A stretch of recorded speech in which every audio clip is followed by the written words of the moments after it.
monitor eh. So ito yung Actually, proposed budget ng PhilHealth. Tapos, nakakuha ko ng kopya, diba? Wow. The, Maraming mga ay, little birds si Shell. ayan. Tingnan mo. Ay, teka, lalakihan ko pa kasi mahirap makita. Ano ba itong ilakihan? Zoom. Ayan. Oops. Ayan. Kita nyo na? Yes. yeah. Kita nyo yung dati, sabi ng PhilHealth, ang proposal nila, meron silang 13 million. Ito yung sa 4-piece. Yeah. Tapos sabi ng DBM, 8 million lang yan. Tapos senior citizen, from 8.5, naging 5.1 na lang yung popondohan. Sobrang PWD drastic, na unemployed.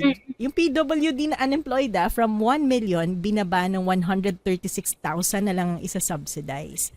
Tapos yung premium, from 6,000 annually, ginawang 3,000, 5,000. Diba? Sige nga, Anong JC. basihan nito? Kung hinire ka ngayon bilang consultant ng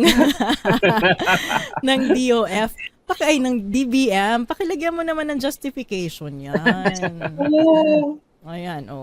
Para mas malaki, kitang-kita. Diba? So bigla May na lang naglaho ng difference parang bula, Shelo, ang mga tao na ito. Diba? Ano bang ibig sabihin niya? Naging mas malusog. Biglang lumusog ang mga yumaman na ba ang mga 4-piece natin? Kaya ngayon, from 13 million, 8 million na lang sila. Diba? I think sila yung nakatanggap ng Talyano Gold. Wala na silang, hindi na sila kasali sa 4-piece, ganun. Pero nilalakihan naman ang budget ng 4-piece. Diba? Wala naman ding downgrade sa serbisyo. Pero binaba mo yung premium. Di ba sa insurance mechanism, na-compute na yung premium na yan dahil na-compute na yung probability na yung kung sino yung magkakasakit at yung possible na gastos ng diba? Tagalin natin to. Yan. So kung binaba mo yung premium pero hindi natin binabago yung coverage, does that mean ang magsa-subsidize ng the rest of how PhilHealth cover our healthcare expenses ay yung mga regular na manggagawa na nagbabayad ng premium? Diba? Kasi binabaan mo yung subsidy eh. Tapos binaba mo yung estimated member.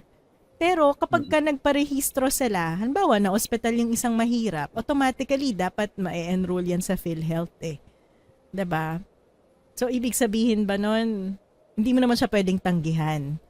So, ibig sabihin, kung nire-reduce ng gobyerno yung kanyang share or subsidy sa PhilHealth, ay nangangahulugan na pinapasa nito yung responsibilidad sa mga workers na automatically nagbabayad ng premium. Hindi ba ganun yung nangyayari doon? Nagulat talaga ako pati doon sa pagbaba ng, hindi lang binaba yung member count, binaba pa yung annual premium contribution. Yeah.